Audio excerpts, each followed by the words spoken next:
Abraham ने तो जो बलिदान करना चाहा वो करने की कोशिश की, परंतु परमेश्वर ने उसे रोक दिया। परंतु परमेश्वर ने स्वयं का बलिदान हमारे लिए दिया। तब वो गधा नहीं जानता था, गधा उद्देश्य को नहीं समझता था, पर फिर भी वो भार को उठा रहा था।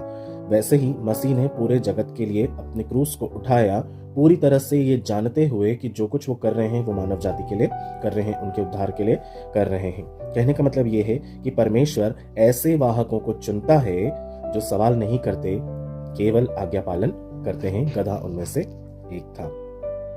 दूसरा, जब भविष्यवक्ता अंधा हो गया तब गधी देखने लगी। हम जानते हैं कि यहाँ पर गिनती की किताब उसके 22 के 28 में क्या लिखा है, तब यहोवा ने गदही का मुंह खोला। ये कौन सी गधी थी?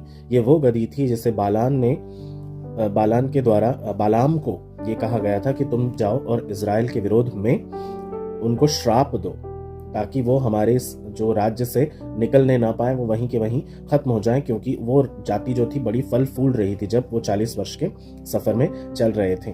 तब बालान ने बालाम से कहा कि मैं इस तरह के श्रापों को नहीं दूंगा, लेकिन फिर भी बालाम को अच्छे पैसे ऑफर होते हैं और बालाम जो है वो करने के लिए रेडी हो जाता है। और जैसे जैसे वो रास्ते में जाता रहता है, जिस गधी पर वो बैठा हुआ था उस गधी को भी सामने स्वर्गदूत दिखाई दे रहा है और वो आगे बढ़ने से हिचकती है और बालाम बड़ा परेशान हो जाता है कि क्यों यहाँ आगे नहीं बढ़ रही, क्यों यहाँ आगे नहीं बढ़ रही। तब परमेश्वर उसका मुंह खोल देते हैं और वो बोलने पाती कि सामने स्वर्गदूत खड़ा है, मैं कैसे आगे बढ़ूं।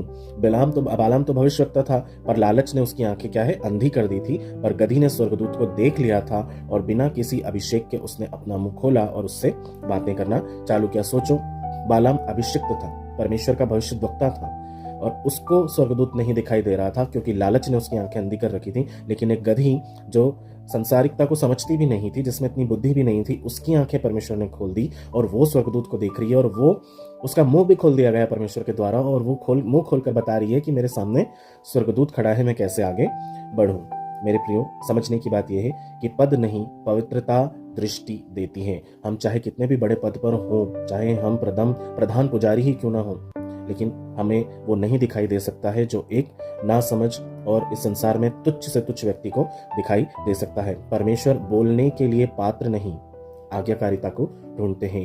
यदि आप आज्ञाकारी हैं तो परमेश्वर आपके जीवन में ऐसे लोगों को भेजेंगे जिन्हें आप कुछ भी नहीं समझते।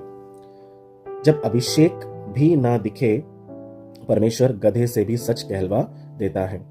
कहने का मतलब यह है कि जब कभी हमारा अभिषेक भी हमारे काम नहीं आता, तब संसार के ऐसे तुच्छ गिने जाने वाले प्राणी हमारे जीवन में परमेश्वर के संदेश को लेकर आते हैं। तीसरा,